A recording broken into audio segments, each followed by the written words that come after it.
Everybody there love the sound. That's why they give you hugs and back pounds. in one for William Maple. You got the whole world bobbing the same. You ain't doing this for watches and chains. You got love for the Rise up, young king. It's showtime. SJ from Love of the Game, thank you for tuning in to Bally's Life All In. I've got a special guest, Obieze, Moneke. How are you today, man? So I'm doing good, man. The drive for Canberra was good. Yeah, it was a 2.5 hour drive. Yeah, 2.5. Enjoyed it straight down the highway here to Sydney. I see. What's your tunes, man? My tunes, Afro beats, a bit of DMX, just some good rap, grime. Yeah. Hey, I love DMX too. We're going to talk about it. I know you're a big fan of DMX. My man. Now, before we do start the show, I'd like to thank our sponsor, Home Securities. We've got our man out here. He's doing a special giveaway, 2 tickets to the EuroLeague's finals. And my man Obi's going to tell you a lot more about it right now. For now, kick back, relax, and enjoy the show. Hey, Australian basketball fans, want to fly to Athens? Business class? Home Securities is making it happen. Refinance or buy a home with them. Each property settled is an entry. If you don't have one, refer a mate, double the points. The draw is streamed live on Instagram on the 1st of May 2026 at 7 p.m. Follow Home Securities. Let's go. 2 seats, 1 week, 4 games. Athens, are you in? This episode is proudly brought to you by Sensory Kitchens. For your best Australia's German-based kitchens, sensory.com.au to find out more information. Now, Obi, we're talking about those giveaways. What is that giveaway all about, and how did that come to fruition? So that giveaway is about getting that recruitment drive back for clients, teaching people more about finance, and also tying back with the community, with the basketball community, to be precise. I used to play back in the day, got to a decent level. My younger brother made it to the highest level and still playing at one of the highest levels. So I just thought it would be time to tie back, things I loved, basketball and business. Yeah, beautiful. And look, talking about that business, what is Home Security about, and how can they help you achieve your financial goals? Yeah, so Home Securities, I started that more as a financial advisory brokerage to help people understand their finances and teach them how to invest and develop their property portfolio in Australia. So that came about me developing my own portfolio, then, telling friends how I did it. And that turned to, teaching people how to do it and doing it for them as well. Beautiful. Look, we do have our Love of the Game icebreakers, but before we do, I've got to ask you a question. Especially these days with the cost of living, for your average Joe that's working those 9 to 5 or just living paycheck to paycheck, is there a way to get out of that grind? For myself, I was an average Joe at the start, so I had to work 2-3 jobs to get past the situation. It was tough. For me, I always say it's about sacrifices. So you got to sacrifice something. If it's time, if it's earning money or not going out, I look at everything as an opportunity cost. You have to do it for a certain amount of time to be able to invest and start growing from there. So it is possible. It is possible for anyone, man. If I could do it, you can. Beautiful. Say, Home Securities, man. I'm going to be hitting you up real soon. I appreciate it. Look, Love of the Game icebreaker. Pretty much, I ask 2 questions, and you can ask any 2 questions you want. For my first question, this is pretty much like a personal question too, because I got much love for what you're doing. You kind of gave myself the opportunity to actually do this because you are sponsoring Love of the Game for this program. Appreciate it. What made you kind of like believe in the vision of Love of the Game to kind of go, you know what, I want to back you in? Is that a question or a statement? It's a question. It's a good question. Yeah, good question. I feel I've seen your profile and things pop up on my page for a while. I was tied in with basketball in the local community, so I saw you going at that ground level, which was good to see because people hadn't done that as much. So you're one of the trailblazers that popped up in my feed. So I believed in it. I'd seen it for at least a year or so. Then I saw you in Canberra while I was there because I sponsored the Gunners as well. So I saw that and I was like, oh, okay, they're in town. Let me hit them up. And that's how it came about. And I believed in the vision and talked to you about it and thought it was time to invest. Oh, beautiful. We're going to be talking about a lot about the Gunners, man. Talking a lot about the Gunners. Yeah. You got the next question. Okay, my question for you is when did you decide you wanted to go into business, and how did you mix passion and business? I'll go to that first part of the question. It was actually when I got hurt for 3 years. I really do love sports. I feel like sports is great for, at that time, it was like men's mental health. Now I kind of got up to more grassroots sort of sports and supporting like women's sports and stuff like that. Especially now I have a daughter of my own, trying to promote that too. But yeah, for me, it was just intertwined because I feel like love of the game. The game is also life. You got to love life to actually understand the game. The whole business side of things, it's my wife. I remember I was doing a lot of the NBA 1E stuff and all those things like for friends. She's like, look, if you want to do this, start thinking like as a business sort of thing. And I never had that in my life before, where I was just working there like 9 to 5 jobs, and yeah, like I enjoy just doing my thing, going home, just chilling, not really worried about what's next sort of thing. And then yeah, I was thinking about marriage, kids. What can I provide for my family to help them overcome all these stuff? Because I never grew up with money. So when you don't grow up with money, you don't really understand the importance of money until you actually have your own bills and you have all that stuff. So if my dad ever watches this, man, I respect you so much, bro. Much love to what you've done and the sort of struggles that he done. But yeah, I would to like my wife. She was pretty much the one that gave me that second chance of life because, long story short, I actually did try to commit suicide when I was 25. So ever since that moment, I actually just saw life as a blessing. And then yeah, she gave me all this passion to keep going, moving forward and things like that. So yeah, big shout out to that. Yeah, that's big. My next question to you is if you could pinpoint one moment of your life where you were like, you know what, I have to step up, I have to do something different, what would it be and what did you do at that moment? I'd say, since I'm a dad, that's the standard answer. There's the turning point. So I had had my child, and I was like, yeah, it's time for me to,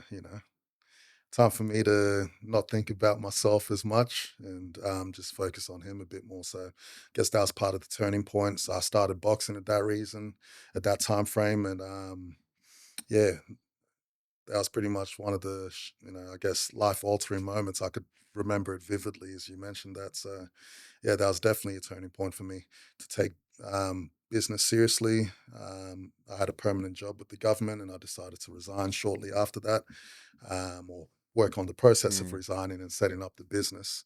Then started boxing as well as part of that situation. And yeah, Respect that. What's your favorite part of fatherhood? fatherhood, just seeing my boy smile at me. Yeah, just the similarities and the personalities. I could see his little personalities like myself. So it's always interesting to watch him and say, oh, is this how people perceive me? Because now I can see it in him. So yeah, that's a good part of it. Yeah, I've got a daughter who's 18 months now. I've got another one coming on the way.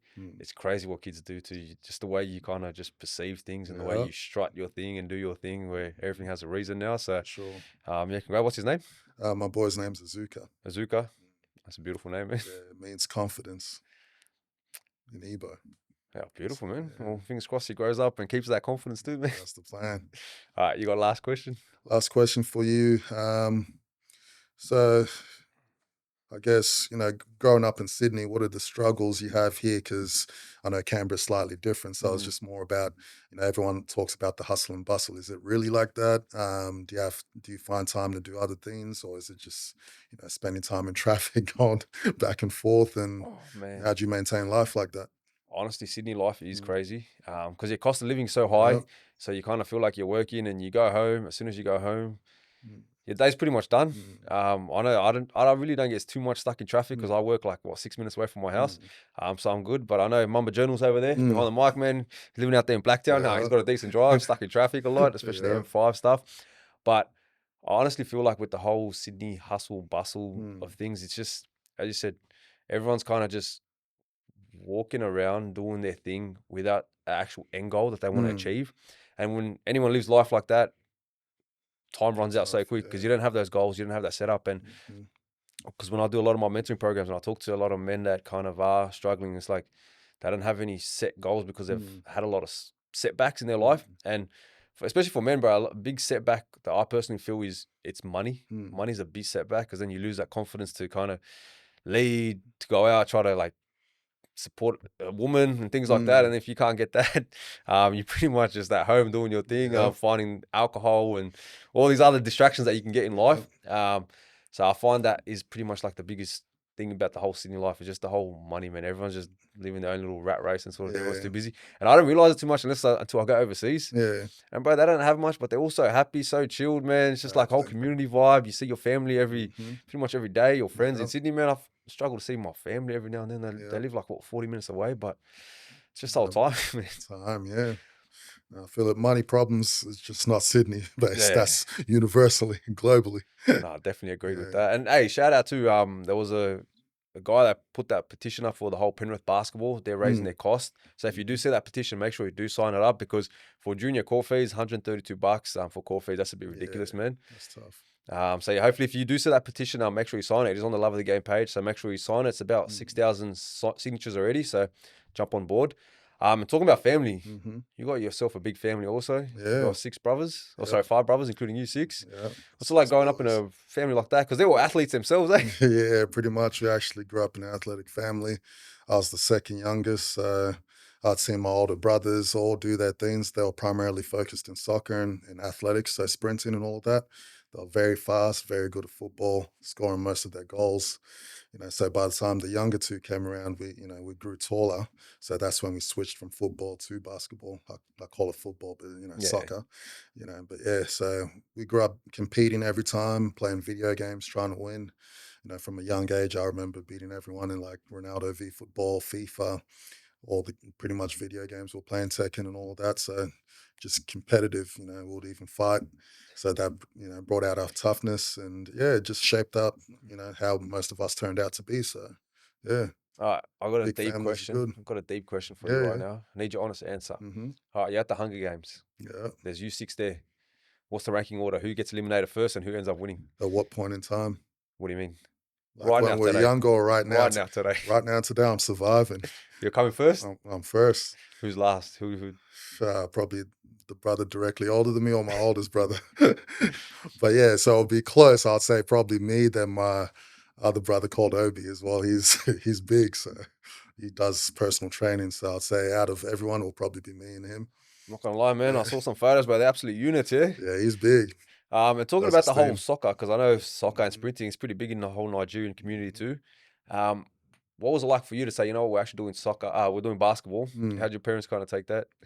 Oh, it was kind of easy because we grew tall, and I guess for us, our parents didn't really watch us play sports too much. It was more soccer, and they watched the older brothers play soccer. So the reason was they were busy with work as well, because they were diplomats. Both my parents were diplomats. So we grew up living overseas most of the time. So it was one of the things where you had to live with, our dad at one point, then live with our mum. So from there, by the time we started playing basketball, we're in Turkey, and this was the posting for my mum. So my dad wasn't there at that time. He was posted in Nigeria, or he was still based in Nigeria at that point.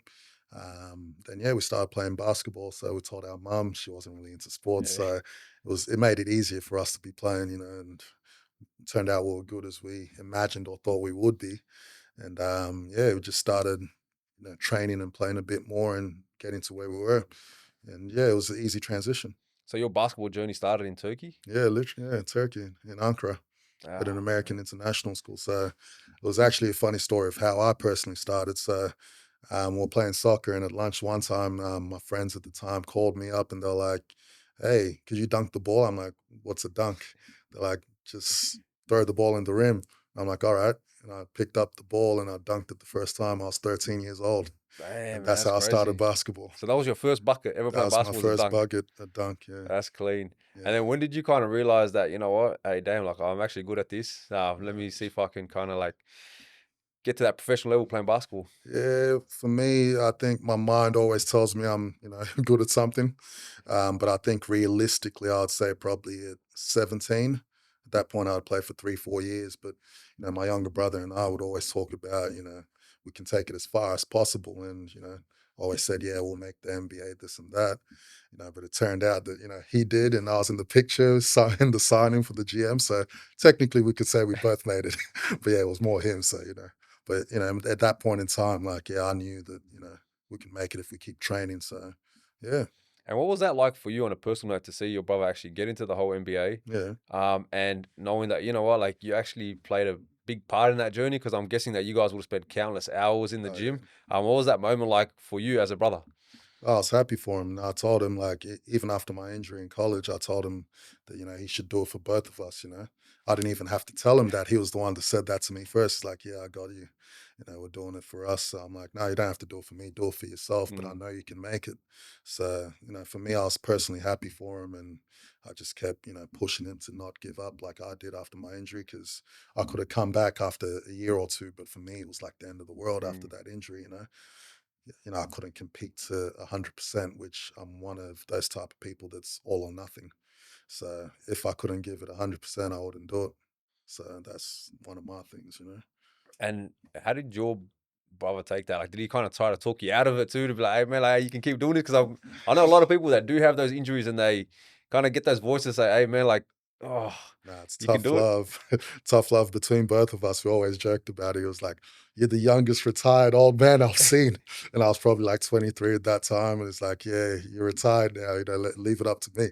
So, it was different, but I already knew that, at that point in time, the injury I got, I just couldn't move the same way I used to be. Mm, So, and I'm a realist in a way. So if I couldn't move and use what attributes got me there or was more, dominant or better than other people, if I couldn't use that to 100%, then I could have worked on other things, but yeah, didn't at the time. So I just focused more on business and yeah, switched the focus to one thing and switched from there and worked low key until I can, show proven results and show people how to do it themselves. And how hard is that adjustment to go from like actually playing like basketball to the whole business mindset to go, all right, let me think about the real world now? Because I Yeah, know a lot of people that kind of struggle with that kind of turnover and going, is it time for me to pull the plug? Is it time for me to kind of go all in on business, like yeah, working sort of thing? What's that like for you? And how did you kind of overcome that itch to play basketball again if there was an itch? yeah, yeah. Personally, it was an easier transition for me. Like, it was tough. That was like my major injury and my first major injury at that point in time while I was on scholarship.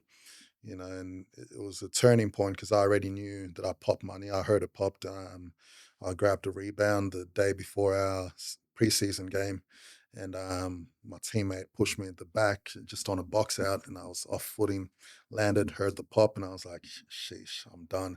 But I played it off like nothing, so I Mm, wouldn't get subbed off at that point in practice. And after I finished the session, I talked to the athletic trainer. It was like, hey, I heard a pop. I think it's bad. He's like, oh, no, you finished practice. You'll be good. I woke up the next morning. I couldn't see my kneecap. So I was like, yeah, it was done. So they, treated me. I was able to rush back into the season with the last 3 seasons left. Hindsight messed up my eligibility even more. So couldn't, re-sign and do all that kind of stuff and ended up getting half the scholarship cut. From there, I just, knew it was time to come back to Australia. Still went on to have a trial with the NBL. So it's not like I fully gave up at that mm. point in time. Then was one of the last four to get cut at the Hawks. And yeah, just went out and they asked me to come to Townsville under Coach Geordie, who was still at the Hawks at the time. And for me, I looked at that point and I was like, do I like basketball? Do I like making money? Canberra was good to me at that point in time. I was still doing security. I had people I could work for and make more than the development player in the NBL would be making. So that was that point in time where I was like, yeah, actually, I like money more than basketball. So I made that switch. Yeah, because there was an interesting story too. I think we were Mm. talking about it earlier. You actually part of your sort of trials with the whole NBL. Mm. You trialed also with Nathan Sobey trial too. Yeah, Because that's crazy, man. Because Nathan Sobey just pretty much played his 300th NBL game. yeah. Um, what was that like? Kind of seeing like a player that you were trying out with, actually kind of like do his thing and then actually Yeah. succeed too. Well, it was crazy at the time. Both of us came out, were underlooked. He came out from college, I think. I forget where he went to exactly, but one of those Midwest teams. I forget at the time, but yeah, we both tried out. It was me, Nathan Sobey, a guy called Gage Day who played at Wagga Blaze for a few seasons, scoring 40 plus a Mm. game, like it was crazy. Then another guy from Adelaide, I forget his name now, my bad, but I remember your face if you see this. But yeah, so it was four of us who were the last four to get cut from that Hawks tryout back in 2014, I think it was. And yeah, from there it was just had the other opportunities to be development player and stick in the rotation or get into the end of that rotation. And it was good to see Tsobi do his thing because I think a couple of players ahead of him got injured in Cairns where he moved Mm. up to. Then next thing you know, his opportunity came. So and he did well, took it and ran full steam. So yeah, that was impressive to see from my bit. I was like, Mm. oh, sometimes you think, oh, that could have been me if I went up to Townsville and guys ahead of me got injured, and maybe things would have been different. But for me, I don't try to dwell on things, so I just moved on with it. Yeah, and you've turned out to look very successful. Should be very Try. proud of yourself.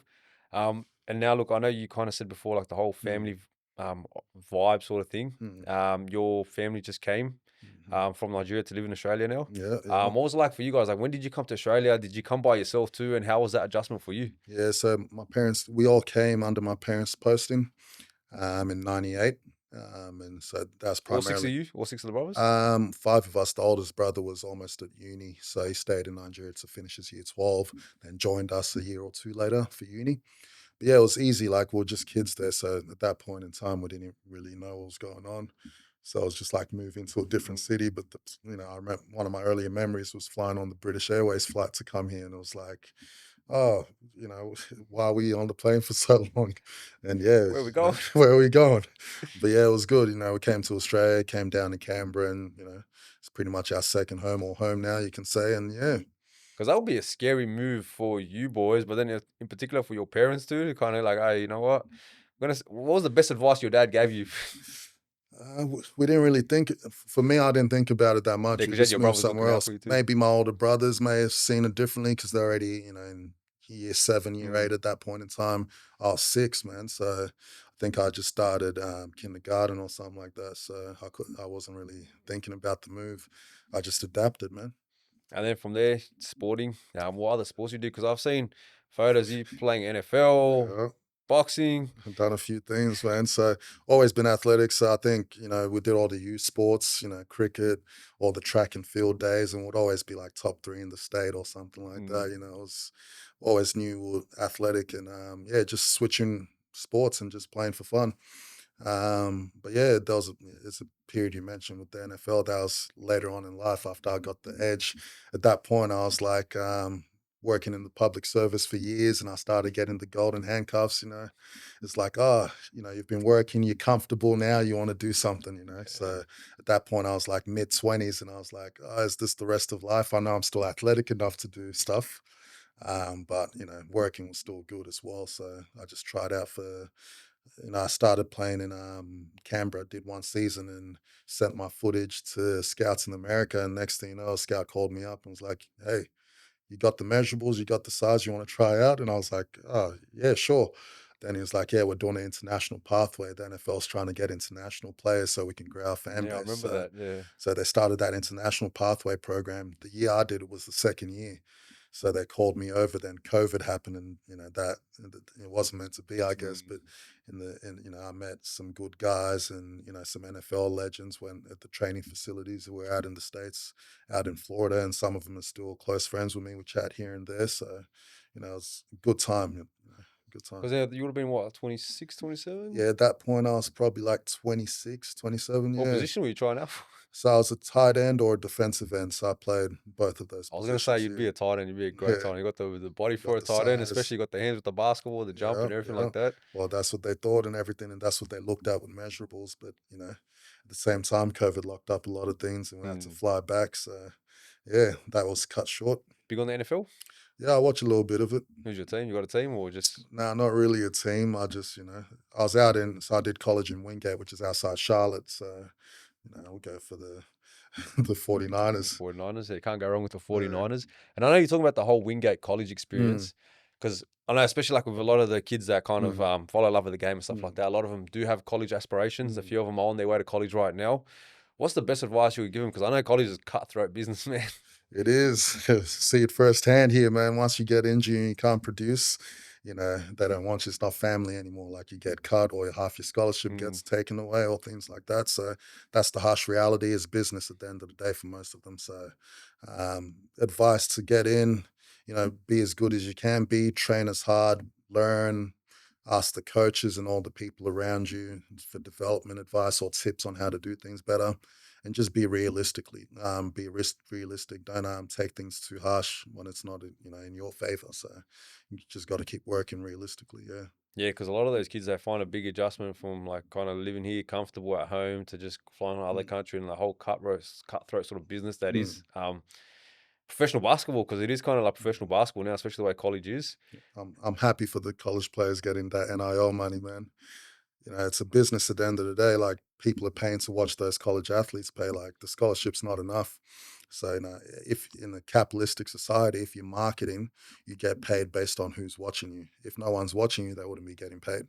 So I'm happy for them. I've got to ask, what is it about college basketball that captures that much love and kind of loyalty that they have towards their colleges? Because, bro, Yeah. I still don't understand how they're so Yeah. loyal. Like, you have grown ass men still supporting like the college that they were from, Right. and I'm just like, yo, like, someone make it make sense to me. Like, why? Yeah. Well, the American system, they have like fraternities and sororities. So it's very like, you can call it occultic. You know, like, these guys go to their colleges, then have a fraternity within that usually. And they stick to their own kind of thing, and they bring people up or support their own colleges. And, you know, that's part of the big following you get there. And, you know, people are so big on their school that they choose to go. Some kids might be rebellious and go away to another school that's opposing to the family or whatever, you know. You get those kind of things happening, but you get the fan base and following from that. Yeah, because I've seen a lot of those videos when the kids actually choose which school, and then like they choose the wrong one that mum doesn't want, and she walks off. I'm like, bro, Exactly. So yeah, that happens for any sure. crazy college stories from yourself? Nah, just a lot of partying, man. You know, it was chilled for the most part. Nah, It's chill. beautiful. Yeah, because you pretty much at that time, pretty Mm. much peak athleticism, doing your thing on the college court. Yeah. Any special NBA players you came up against, anything like that you remember? Yeah, Joel Embiid was probably the best player I played against. That was at prep school, in Impact. He was, and just impressive to see. You know, like, the first time I seen someone else like probably way more bigger than me, and it was like, shit, okay, that's a legit 7-footer. Even though he was raw at that time, like, there was a play, he grabbed the ball from the 3-point line, took one dribble, did a spin move, and dunked it from the free throw line. It was insane. And I was like, all right, that guy's definitely going to the NBA. So I told my brother as soon as I played him, I'm like, bro, there's this guy played 7-foot. Apparently, he just came from Africa last year, and this guy's going to be big. Next thing you know, he goes to Kansas, and he's the number 3 pick the following year. So I was like, yeah, I picked that one. That was, insane. Yeah, because that was crazy because he literally didn't play basketball, No, I think just the he year was before late sort of bloomer. thing. Yeah, I he was think playing volleyball, then he switched to basketball, and I played him within the first 6 months of him playing basketball. I just want to talk about how untapped is the whole, I guess, like, it's not untapped anymore, but the whole African market for basketball. How untapped is it? Because I know you kind of see like the whole South Sudan kind of growing, Yeah. taking another level. Mhm. What can all these other African countries do to kind of, I guess, like maximize the talent that they have at their disposal? It's comes down to money, man. Resources, investments, facilities. There's the physical abilities there, but you got to also train that. Like, you can't just use raw materials in any finished product. You need to invest your time and money into developing those players. Physicality wise and built, you can build a whole NBA team of African players if you really wanted to. You just need to actually go down there and develop them. It'll take years, but physicality wise, you've got the metrics everyone's looking for. And shout out, your brother still doing his thing. One of the top Yeah. players in the Euro Leagues. Yeah, he's doing well. What's he doing right now? So right now, he just signed to Red Star in Belgrade. So he's performing well. They've won their last 3 games, so they're looking to do a bit more. They just beat Real Madrid the last game, which is a big team. Both football and basketball, they're impressive in Europe. So for them to do that is big time. So we're hoping to actually make the Final 4 in the EuroLeague, so people can do that giveaway and go see them play live. Nah, beautiful. And how do you go about this whole giveaway thing again, man? Yeah. So can you refer a friend? Yeah, you can refer a friend, even if you don't have money to purchase a property, refer a friend, if they settle before the 30th of April, then, they get an entry, and you get an entry as well into, the draw to win business class flights to Athens, 5-star hotels for 6 nights, 1,400 spending money, and, watching the EuroLeague Final 4 exclusively. Yeah, because bro, I told my wife about it, and she's like, "Oh man, can we refinance something, man?" So we might actually hit you up on that I too. straight up. appreciate it, man. But yeah, look, talking about the whole adjustment that you had from sporting to business, when you look back on it, like, was it more difficult than your whole basketball journey, sort of thing? Because it's tough, man. 'Cause you got to make a lot of sacrifices too. Yeah, And you got to take a lot of risks. Yeah, it's true, a lot of risk. But for me, I think you do business.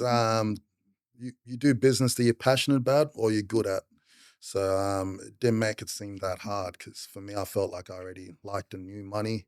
I always studied money. I watched YouTube videos since I was 9. Like I was telling people this, like I feel like I went to uni, did my bachelor's and master's, but I feel like I already knew all those things at the age of 9 because I was always just addicted to watching YouTube videos about money, the banking system, all of that, and the Rothschilds, how all these people worked, and yeah, grew money, made money out of nothing, It's and crazy, man. multiplying it. Because kids these days, they're not, man, they ain't watching that stuff. Yeah, so for me, I guess that was a difference. So it made just transitioning into a finance business a lot easier because for me, that's pretty much one of the things I knew in life. So yeah. That's what I always think to myself, especially these days, man. Like thinking about the generation that is coming up right now, Mm. there's a lot of opportunities for them to kind of stand out and make Mhm. that money because a lot of their sort of competitors or people their age aren't doing the same things that they're doing, especially with this whole AI stuff that's coming out. Everyone's Mhm. taking shortcuts and everything. Yeah. How easy is it to get into the whole business side and kind of like invest in stuff? Because all I remember growing up and my biggest regret in my life Mm. was having money, but I didn't know Mhm. what to do with it. I was just Mm. sitting there in the bank and then something come up, yeah, I'll spend it, spend it, spend it. And then it's like, damn, I shouldn't have done that with that money. Mm. What's the best advice you can have someone with money? Like, how can you double it up, invest in the right things, and how are you the place for that to get that sound advice? Yeah, well, we're the place for that. If you want to use us. If not, you can also use your trusted advisor or an accountant. They'll teach you how to manage your money in that sense, or doing the right thing by the tax office. You can see a financial advisor and plan for that. Or if you're strapped for cash in that sense, you can watch YouTube videos on how to use and utilize money.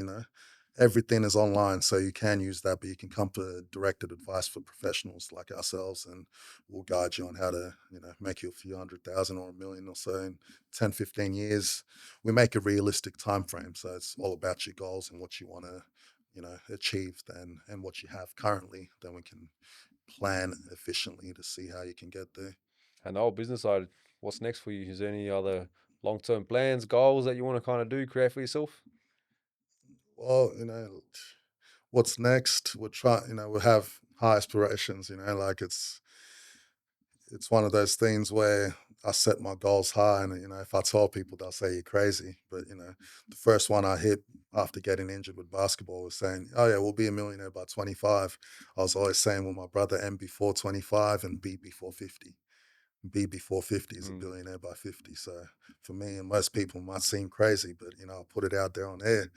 By 50, I'll be a billionaire. That'll be the goal. that's great. I believe in the whole power Hmm. manifestation thing, man. If you believe it, that's what I always tell people. If you say it, no Hmm. matter who laughs at you, as long as Yeah. you believe in it, man, the Hmm. next time you say it, there's one person that's going to be not laughing as much. Hmm. And then, bro, you start getting that room, start believing in Hmm. it. So you shake your head, it's like, yeah, because bro, it's crazy how it works, Yeah, man. it is. Because I always say Australia is the land of opportunity. Like Mhm. you can come from nothing and create yourself from here. And I remember you Exactly. telling me you started off doing security. Yeah. Um, but anyone that does security, bro, it's the shittest job. Um, depends which kind of Oh shift yeah, you for get or which sure. location you get. Yeah. But how was it for you? Like when you first came back to Australia, Mhm. having like no money, having to grind, work 2, 3 jobs, to sitting where you are right now, man. Like, what was that journey like for yourself? Like as a man, because bro, I know a lot of men that would dream to Yeah. be in that situation that you're at right now. I took years of sacrifice, man. I'd say 12, 13 years at the moment. But I've been doing security since I went to uni the first Mm, time. So I went to uni, went to the States, took a gap when I was playing college basketball, then came back and went straight into security, got a job with the government and did both. Then still, 2, 3 jobs for that period. And yeah, then started investing. And, to get to where I am now, I've probably been investing for about 8.5 years or so. And I started with 17,000 back then, and I've got to 10 properties. So my portfolio is, in the couple of million or so, closer to five now. In terms of asset value, debt, you're looking at three or so. So yeah, it's one of those kind of things where you can now say, oh yeah, now I'm there. If I wanted, I could retire now, but I don't want to live the moderate life. I still have to follow my formula, which is leveraging your debt to equity and just keep borrowing like that and growing your portfolio. I remember you saying before the show too, you got your parents here now, Yeah, retired. yeah. My parents are retired. They came back. They live in Canberra too. Yeah, they live in Canberra. They're with me at the moment. So it's more about them being close to my boy, so them seeing their grandkid and all of that, and obviously teaching him, a bit of Igbo and the culture directly for him, so he can get that side. And yeah, that was very big for me that they'll be close to him or he can visit them and all that kind of stuff. So yeah. Now, shout out to respect to you for Mm. actually getting all that accomplished. Getting them over here. How they enjoying the cold weather in Canberra? Oh, they enjoyed it. They were here for 5 years in the past, so they remember it. They worked here in the late '90s, early 2000s, but the transition from Nigeria's heat to Canberra's Yeah, cold, that's massive yeah, it's difference. insane. Like they're still wearing jackets right now, and it's almost spring. And the thing I love about it too is, yeah, you've kind of done your thing, but you Mm, also haven't forgot about the whole basketball route. As you said, you sponsored the Canberra Gunners. yeah, yeah, What was that like for you watching the whole Canberra Gunners do their thing this season, winning the NBL One yeah. East and then winning nationals? Yeah, it was crazy. Like, not only decided to start sponsoring this year, and they decided to win this year, so we'll bring back the Magic luck. touch. Hopefully, magic touch. Nah, they worked hard, and a bunch of the guys, like, they were the guys starting to come up when I was on my way out. So it's good to see them, win and take it all the way.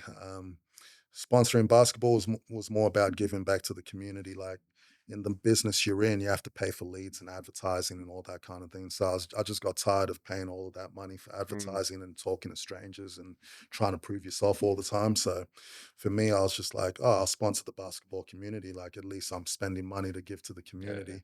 And that took a flow and effect. People started inquiring about it and they already knew me. So, got some business that way and, it worked out well. I always do believe if you do things with the right intention, Mm, good things do come back your way.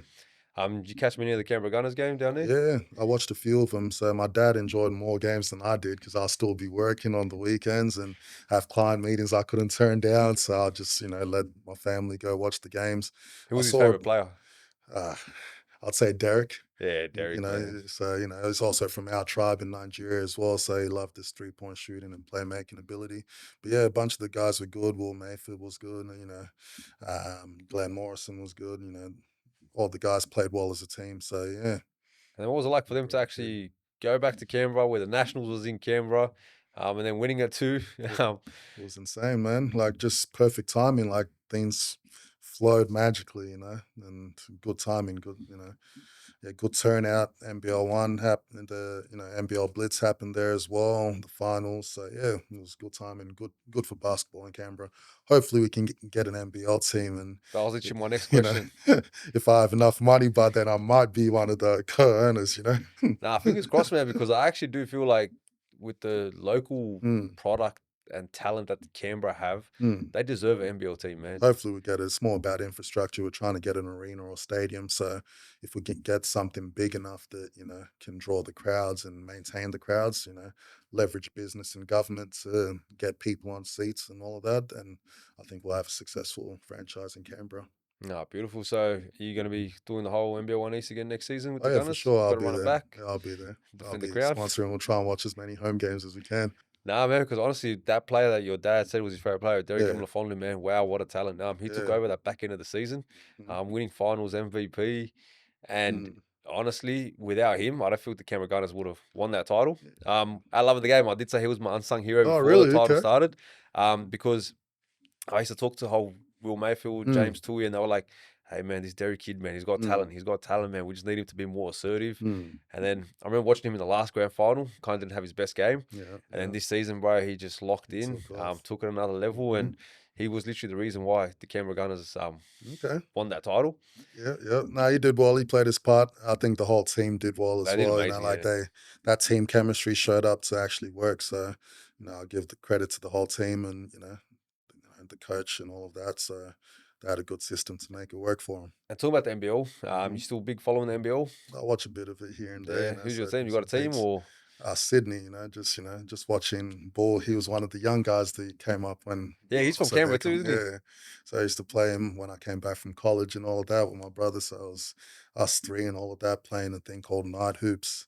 So I used to just play all those local comps and just go there on a Saturday night. And it was kind of like a youth program at risks kind of thing started by one of our mentors. Now he's a lawyer, but Pierre, he did a lot of work bringing the kids out, in situations like, I guess, the people you deal with in your line of work. So we're those kids in Canberra. So to get us out of the streets and those kind of thing, we'll play basketball at night time. Not that we were in the streets personally from us, but the other kids we played with Yeah. could have been in that situation. So, he did well to set up that event, and we had a lot of talent. A lot of guys from that are doing well now in basketball. So I got to ask you, what do you feel is missing with the Sydney Kings right now, man? Let's put your co-owner hat on. Let's say you got the team there. We'll leave that out. I think team chemistry, man. So like they just need to gel a bit better. Yeah, They'll do well. It's a star-studded team, man. It is. They got some new changes with Delhi and Kendrick Davis. So fingers crossed they do find their time. Yeah. But yeah, as you said, I love watching Bull Qual. Mhm. Quite Noy's my man. Yeah. Shout out Quite Noy. He actually does a lot for love of the game, Okay. especially during the whole NBA 1 East season. Yeah. He jumped on the show 4 or 5 times. Always got time, and Yeah. I love what he does for the community too, especially for the next generation of South Sudanese players. Mhm. And as you said, man, basketball is a great escape way from, Mhm. I guess, everyday sort of troubles that you can get into, because at that same time, pick up basketball, man. You can make Mhm. lifelong friends just from pick up Oh, basketball. yeah, for sure. Do you have any great pick up memories? Pick up basketball There's memories? too many to remember one, man. Like we just played pickup pretty much almost every day in that teenage years from 13 to 18 or so. Like we would always be at the court, sometimes 2 times a day, a few hours a day easily. You and your brother ever played 2-on-2s? 2-on-2s, not necessarily. We went 1-on-1 most of the time. I used to beat him most of the time until he turned like 17, 18. Then once he beat me, he stopped playing. So you know how the little kids do it. Once you get that first once dub, he gets that's the dub. So at that point, like we almost had a fight. Like we're You want arguing. the And it's like, rematch. yeah, well, I wanted the rematch because I knew he wouldn't beat me again if I rematched him. He never rematched me, and I he never could take that lost. last win. And No, yeah. So he took it from there, and yeah, that was it. That was then like that the last confidence time took we him to where played. he is right now. Oh yeah, for sure. If he can beat someone 3.5 years older than him at Mm. that age, yeah, that gave him so much confidence. So, and he took it further from there, took steps to the highest level. So, it worked well. And for yourself, man, like, were you big following the NBA? Any Oh yeah, teams you followed? Any players that you used follow to follow? James Harden, man. James Harden. So where's he Harden. at? Clippers Hopefully, right he now? gets his chip right now. I always say it every year, chip season. For those that know. Oh man, that Clippers team is old as, man. And that Western Conference is stacked. They're stacked, but I think they'll still make the playoffs. They'll probably be top 4. Hopefully, they can actually push it and get a run. Yeah, Kawhi needs to stay healthy, but you trust Kawhi? Hopefully he's healthy in the playoffs when it matters. That's fair, man. But Harden's going to be healthy. We'll be Yeah, happy with Harden, Chris Paul. that. Man. Yeah. I drafted John Collins, so I'm hoping John Collins has a big year. I'm catching those lobs off those guys. Yeah, should be good. For you growing up, was there any players you kind of like molded yourself on? Kevin Garnett was my guy, man. So I try to be like him. Just the energy, the grit, the intensity. He could step out and shoot the shot. So A big ticket. I try to play like KG, man. It's modeled my game after him. Then obviously by the time I was getting to that age to actually play, I was looking at Harden come up and I was like, oh, that transition, KG or Harden, but they're completely different players. Yeah, it was crazy. But my brother was like, how do you go from a power forward to a point guard, shooting guard? Like it's it's a mix, yeah. So and talking about the whole Kevin Garnett, man, can you trash talk like you two on the court? we got a lot of technical fouls, let's say. Nah, yeah, because I used to love, because I'm from the whole old school. That's the reason why I followed Detroit Pistons. Was from that sort of 03 team, Ben Wallace and all those guys, Chauncey Billups, and I think that's literally peak Kevin Garnett time. So I don't remember seeing them kind of clash because they were in the Western Conference, with them in the Eastern Conference and stuff like that. But that was a good time of basketball. What do you make of the whole basketball these days, man? It's good. It's more skilled, more technology, more science involved in it. So people are resting more, training their bodies well and recovering well and a lot better. So, I always say it's about improvement and science and evolution, those kind of things. People grow and develop as a human race and society. There's more information. People get better. You got your faith behind it and you can, study and people develop. So I think it's a more athletic, better skilled game. Obviously less physical and, with the fouls or hand checks, but, leaves the freedom of motion to play. So I'd say, yeah, right now it's, more skilled and athletic than it ever was. Wow, I thought you were going to completely have a Like different the answer old to school. that.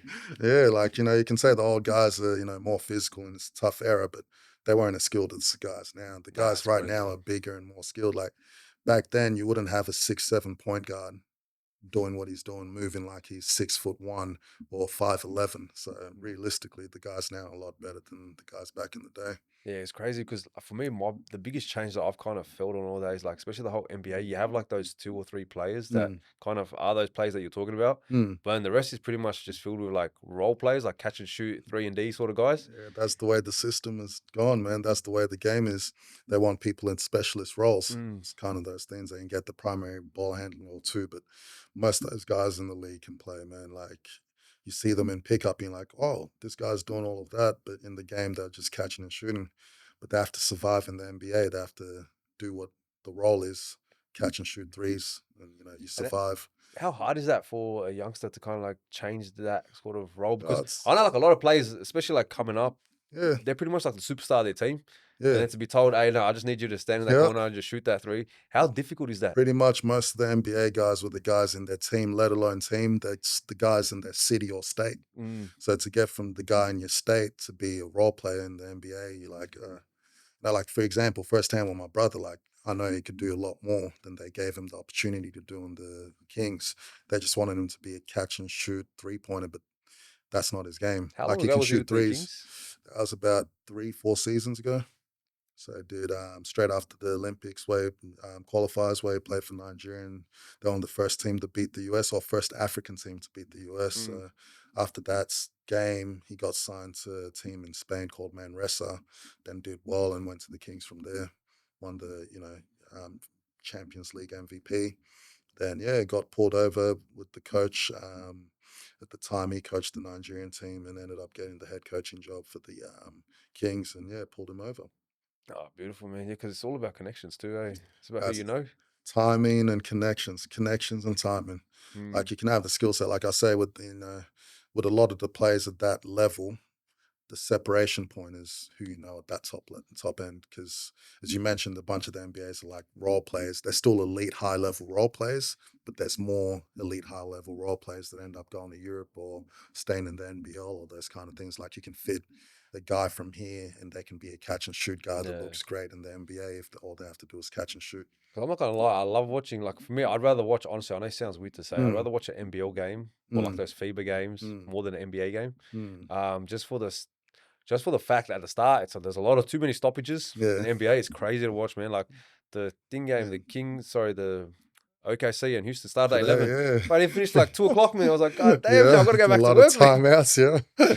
All these stoppages. Yep. What's the difference for you between Euro and NBA? Because I'm guessing you would have watched a lot of both of them, especially with your brother there at the moment. Yeah, I watch a bit. So NBA is built more for TV and marketing and business, whereas Europe's more passionate for the fans, and they don't stop as much. Yeah, it's wild out there in Europe. Like same thing. These guys, it's almost like a college game kind of thing, like in terms of the fan atmosphere, but times 2 or 3. Like the fans there are actually this is their club, so they're going hard. Like when my brother's playing now, that atmosphere is so crazy. Like you see guys jumping pretty much the whole game on their feet, the whole game, at least a section of it, sometimes the whole stadium. And there sometimes flares are in the arena, man. Like it's insane what goes on there sometimes, man.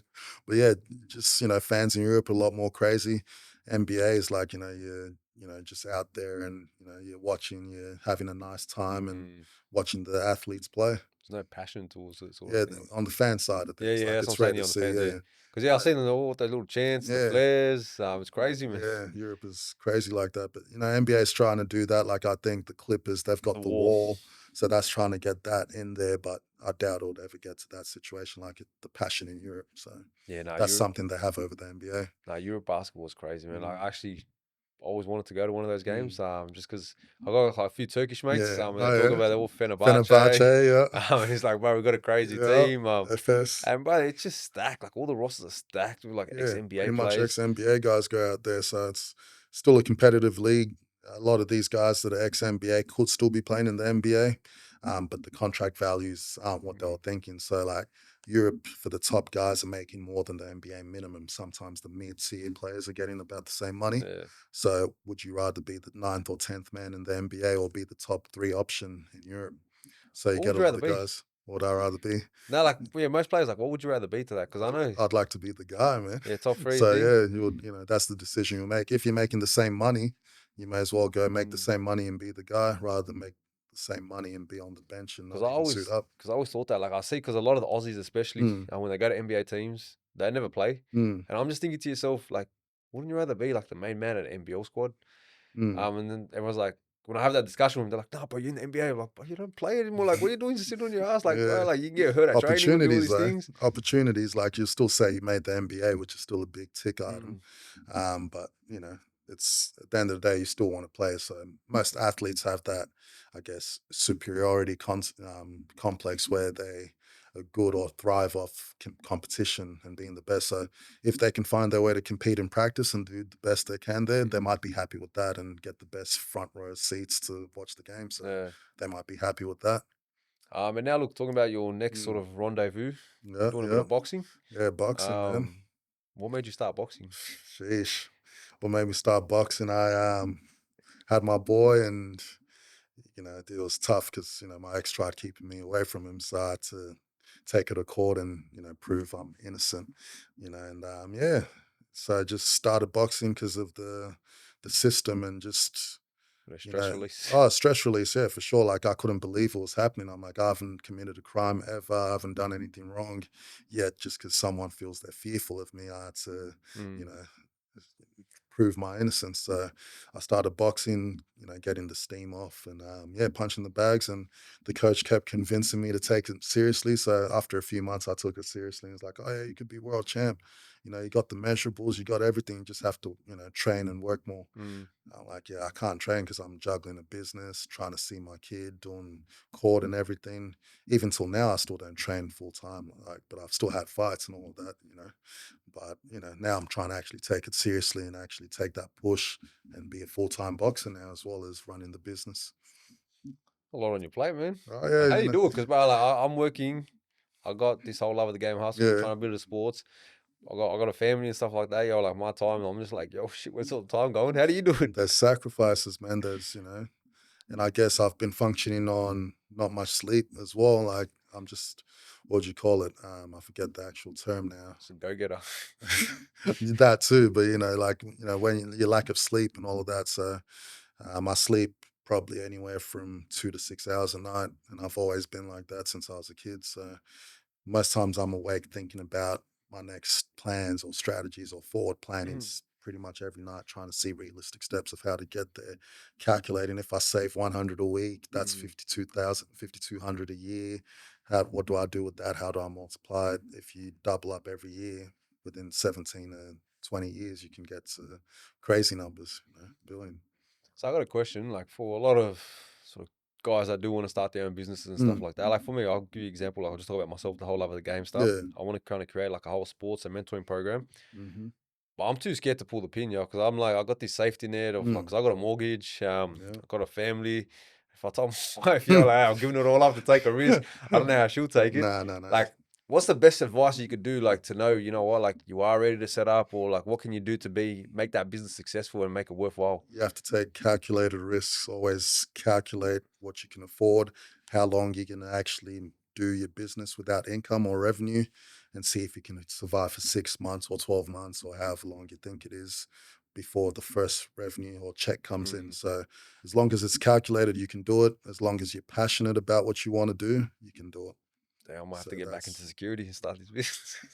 The side hustle's always good as well. Security is the best side hustle. It's the best side hustle at night time. So like I'll do my 9 to 5, then maybe on a Thursday night or the Friday, Saturday for sure, I'll be working. So those 2 nights you can live off security wages of those What 2 sort of night security shifts. work were you doing? Bouncing the clubs and all that. Yeah. I was at the Villwood Detention Center. So I was doing the whole like sort of correction side, and but I got that job when I was like 19, man. It opened my eyes to the world, man. I was like, brother, like I just left school because the way I actually got the job was through a HR error because I actually applied for like a driving the sort of inmates around and stuff like that.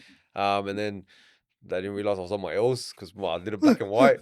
They're like, hey, we've paid for half your course already, man. Do you want to just jump into the floor because we're short? I was like, fuck, what's the pay? Like, yeah, fucking hell, sign me up. And then next second, I see people jumping off the roofs and stuff. I'm like, but holy shit, I ain't ready for this, man. Because you see that something. opens, that's wild, man. So I did the nightclub, so it's slightly different. Yeah. It was a different space, man. It's more about, just protecting. You see fights and all that kind of stuff happen before, the situation you're in. But most times it was literally just girls coming in, the bouncers and trying to get in or doing whatever they have to do. Yeah. You know, it's, tempting you, I should say. So that was that kind of life, and for me, I had to look past it and say, "Oh, I'm only here. It's an opportunity cost. I can't be out drinking with my mates." But at the same time, I didn't really feel isolated because most of my friends were going out drinking, and I'll still see them, but I'm not drinking or doing any of those things. It was just I'm there making money while most people are spending money. So all this was in Canberra, because every time I go to Yeah. Canberra, I don't see anything happening down there. I man. know there's still, it's in Canberra. Like, there's still some places to go out to. It's Nah. quiet, but not like Sydney or Melbourne. But there's still enough to do. Nah, beautiful. So look, now as I said, you're kind of talking about your little journey there with your boy and stuff like that. Yeah. What's it like for you, man? Like as a dad, how are you as a dad? I'm just, I guess I'd say I'm more laid back. I want him to experience things and, try things for himself. I still there to give him the guidance, but I just try and let him have his train of thought and see what he wants to do. Obviously, at an early stage, I can already see that he's going to be athletic. So I've set expectations high on like 2040 number one pick. I've always been saying that. So even before he was born, I was saying that. But yeah, for him to come out like now, he's the size of a 7-year-old and he's 4.5, and his shoulders are already coming up. So I'm like, yeah, I see it. So now, as long as he likes basketball, like he'll be good. And for a kid that age, because I said, man, like you growing up, you were 9 years old, you're watching YouTube videos on how to make money and do all those things. How can you kind of like instill that into a kid and for them to kind of like to be successful? Because it's those little 1%ers that make a massive difference in their life, man. How do you do? Hey, I got a kid too, so I'm trying to get some life advice. Yeah, nah. I think it's natural for me. Like it's crazy the similarities he has with me. Like now he's already counting money and knowing the numbers, knowing the coins and everything. It's like that's 50, that's yellow, that's green, that's 100, this and that. He can count in the nose, and he always is competitive as well. He always tells me, "Hey, Dad, I have more than you." I'm like, "Oh yeah." Then he shows me his piggy bank, and he's like, "Yeah, I've got way more than you." I'm like, "Oh yeah, you do. Now you just got to save it and multiply it." Like, how do you do that? And then that's when I start teaching. So you can't trick him like, those kids where you give them the 50 cents, say, hey, it's bigger than a $2 coin. He'll figure it out eventually and be like, yeah. Nah, that's hectic, man. But yeah, how's life with you, man? Like mentally, how's everything? How's life? How's everything treating you now, man? Life is good, man. I've got to that stage where, life is pretty good, it's comfortable. Just now trying to grow to the next level. And what's that next level, man? More freedom, more hard work. Getting to the next tier, everything just keeps rolling. Helping more people out to actually get there. I try and tap into the Nigerian community and other communities, basketball community. Pretty much in Canberra now. I'm trying to go. This is my first podcast, by the way. So it's like I'm just trying to tap into the broader, national market and all that kind of stuff. So just teaching people that if I can do it, you can as well. Like it's just study it, plan it, and execute. Yeah, because I've kind of been doing like with the whole like business side, I've been kind of like taking it a bit more seriously over the past like 2 or 3 years. And if you told me 2 years ago I'd be where I am right now, I'd laugh at you and say, bro, there's no chance. It started literally as like a little goal or dream that I just written down. And then my biggest break that I ever got was literally this was what I was wanting to do. Told all my mates, literally I think it was a small group chat, I think it was about 10 of us. A few laugh emojis and stuff like that. And I was like, fuck, man, do I give up? I was like, no, bro, I'm going to keep grinding it, do it sort of thing. And then I just kept saying it to every single person I met. It didn't even matter if it was homeless, if it was a CEO, janitor, I just kept telling. And then I met a guy who was like, oh, I'm actually volunteering at a radio station, reading books for blind people. And I was like, but if you need a volunteer, let me know, because when I set my goals that I want to do, I was like, I want to do a sports show on a radio show sort of thing. And it was community radio. And then I was an old fella. He was about, 65 years old. And then he's like, oh, what are you doing here? Old me would have just said, oh, I'm just here volunteering. That's it. And I was like, oh, no, this is who I am. This is what I'm doing. This is what I'm trying to do. And he's like, oh, man, we actually talked about creating a sports show like literally 2 days ago. I'm actually the board member for the radio station. Like, you got a program? I was like, yeah, it's called The Night Shift, man. It's all this and that, blah, blah. He's like, oh, bro. And I ended up being on air like a week later.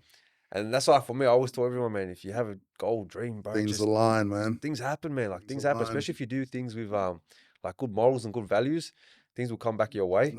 And then that's why like I'm a big believer. You said, well, you want to be a billionaire by 50? Like, I know, but I'll back you with me. I appreciate it, man. So yeah, for mine, you just got to be passionate about it, calculate how to actually get there, and as I mentioned, execute. Like when I told people I'll be a millionaire by 25, like I didn't even have $10,000 to my name back then. Mm. But I still said it. I'm like, yeah, we'll get there. And by 25, I didn't hit 25. I hit it at 26. So, like it's one of those things. But the hard part was keeping it low key, even though you were Yeah. at that stage. So, it's one of those things that, you still don't want to brag. Australia's got that tall poppy syndrome that if you tell people too much about yourself, they're like, oh, wow, we don't, Yeah. or now they think they're too good or this and that. So I just kept it low key and I was just, acting normal or probably poorer than everyone else until it got to the point like I started around 2 years ago when I started the finance business more properly, done all the studies, got my master's, specialized in investments, all that. Then people started seeing my socials and all that. They're like, oh, the finance guy's still doing security. He must not be that good in Yeah. business. That's the normal thought, or people downplay you or look at you while you're doing security and not know that, you're probably still making way more than them and all that. But something, you try not to tell them and just let them feed their egos and just move on like that. So that's one of the things with me, regardless, I've always just been humble or down to earth.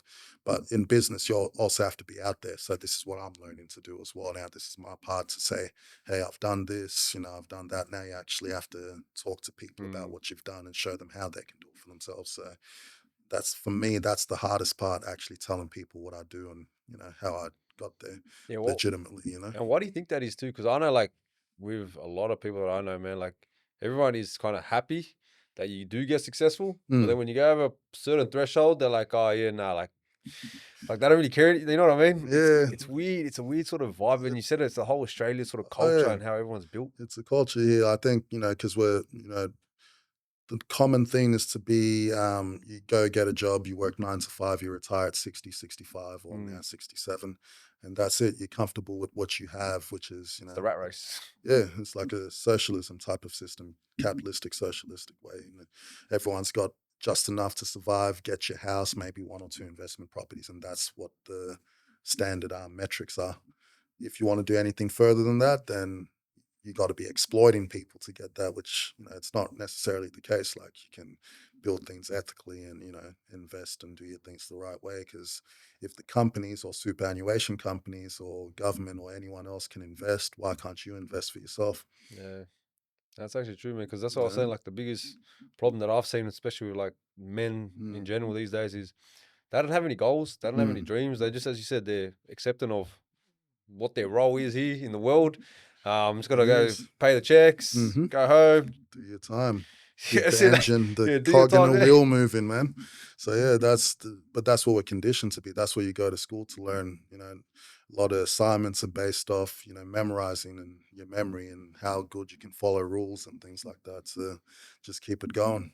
Wow, it's crazy, man. Because I actually did a workshop today with a school. Because I did a year 10 school with Condell Park High School. It went really well and stuff like that. And they actually said, you know what?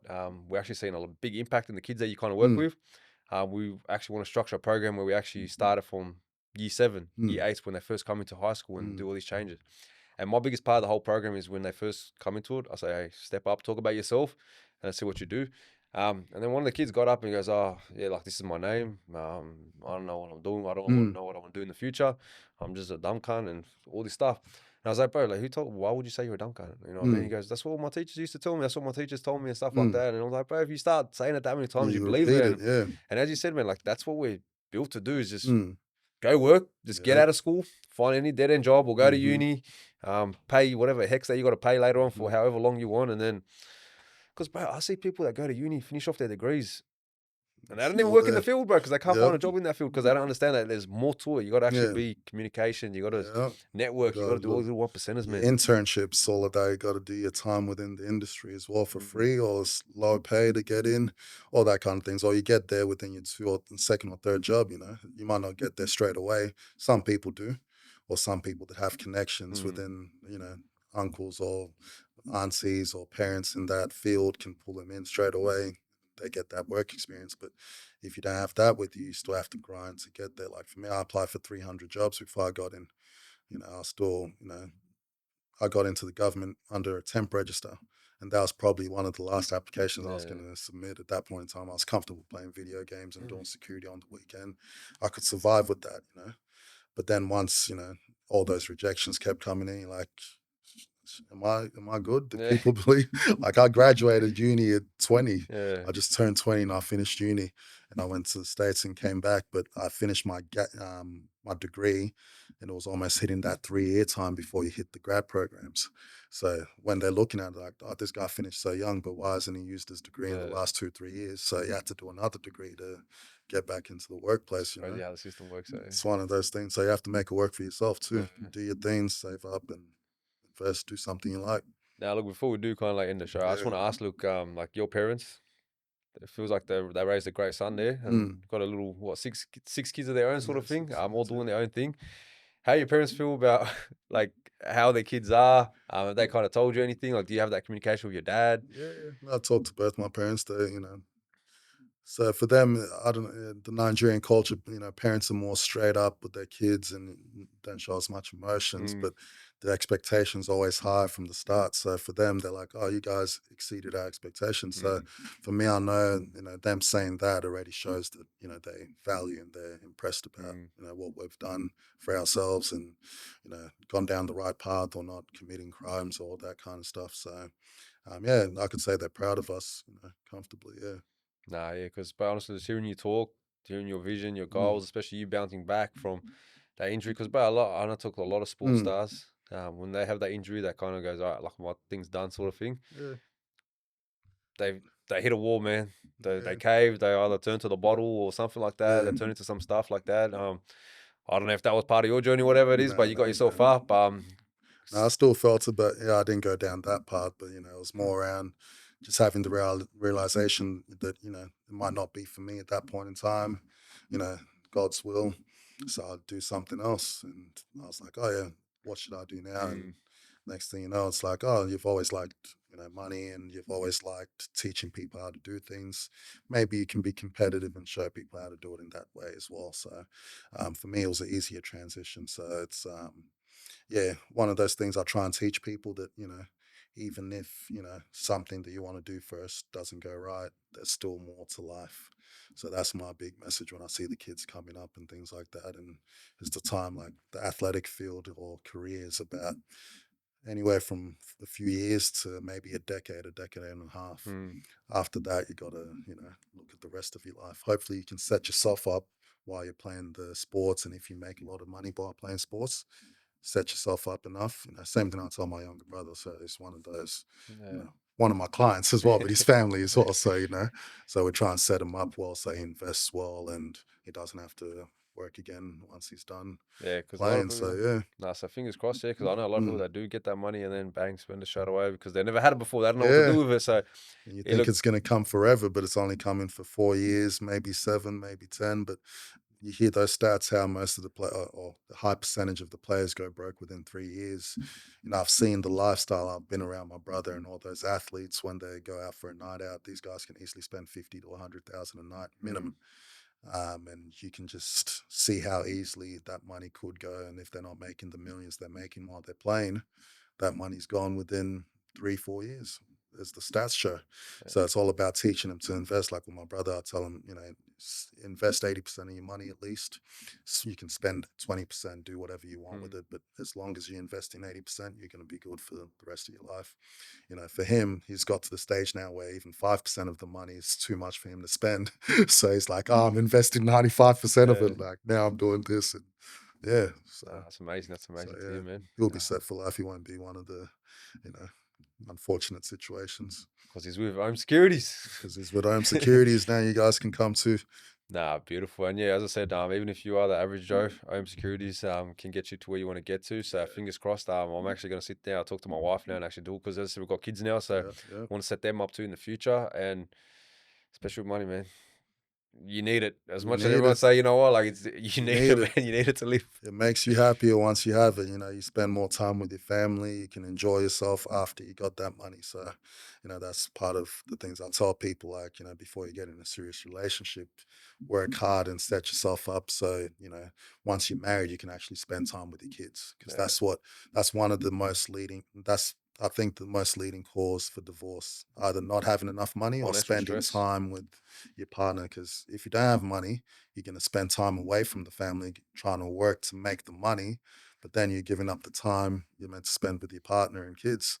So they 100%. feel isolated, and you're trying to make money to provide for them, and the catch-22 happens. So Yeah, because man, they got to work hard before it, or the consequences are there. It's just unfortunate. 100%. Honestly, that's always the best advice I give to any of the kids that I talk to. Is like, yo, like you find who you are as a man Yeah, first before you get. Don't think you're gonna figure it out later on down the track, because it's brother, you harder. got to figure out some other part of life too, man. When Yeah, you actually get into the whole relationship and the yeah, whole sort of household or things like that, man. So that's definitely sound advice. And yeah. I just want to say, man, Obi, it was a pleasure talking to you, having you on the show, man. Thank you, man. I appreciate it. Also, just want to say, like, thank you for what you've done also for love of the game. Yeah, wouldn't be here without you, sort of thing. It's all good, man. So, yeah, just want to say, can't wait to see your journey, what Thank you're you. doing, and Appreciate it. especially home security. And I know you got a few other endeavors. You got a food truck coming along the way too. Yeah, no, a food restaurant. We've got the commercial unit. That's one of the places. What food you got cooking there? Nigerian food. We're trying to blend that and bring Nigerian food to Australia. So it's called Kemasi. So it means I like it, or I like the taste, kind of thing. So we're going to bring that in Canberra. Hopefully we can franchise that across the country in the coming years. But start off in Canberra first, build it up, and spread it around. Oh, beautiful. Hey, that could work, man. Yeah, Especially it should work. I don't think I've ever seen a Nigerian restaurant anywhere around here before. I know there's some in Sydney and Melbourne. The bigger cities have them. Like there's Little Lagos and other places, and there's one in I think Newtown. There's one in Melbourne and Brisbane. So they're kind of the Nigerian places around, but not many in Australia. Yeah. So we're trying to get something that's more fusion based, or you can mix it with the Aussie blend, because if you're doing business, you got to also know your market and your niche. Like we're targeting people who can who would want to try Nigerian food at least once. You can't just go off the Nigerian community, because there's probably only like 6,000 to 15,000 Nigerians in Australia. I can't set up a business to only target those people. So you got to blend it out. So you got to make all these realistic decisions when you're setting up a business. Best thing about Sydney is, man, everyone here loves food, man. Yeah. They don't have time to cook it too, so they go out to buy it. That's it. So we'll open up in Sydney at some point. Then we're getting the clothing business as well. This is more for the boxing or athletic side of things. So that'll be called Obieze. So it's more around, getting people, the branding will just be more about the journey and how you can believe in yourself and do stuff. So that's probably what's going to sponsor the boxing career and all that kind of stuff. Oh, beautiful, man. All circular environment, man. So we've got the finance, the food, and the clothing. Look good. Well, if you ever need any coverage for your boxing journey, man, Love of the Game's got you. We'll do, man. You'll see me around. Once we turn pro, got to take it more seriously and start training a bit more. You'll see me. Beautiful. Look, on as your always, screens near you. Beautiful. As always, man, if you do like the show, like and subscribe. Comment who you want to see next. And yeah, Obi, just want to say thank you once again, man. Thank you. I appreciate you having me, man. Thank you. Cheers. Also, shout out Mama Journals behind the camera doing all the sort of back end work. We're going to get him on the camera soon, man. So we just got to get him his confidence up to get back on here. But we'll get him on soon. Good. All right, take care. Thank you. Nice work, man.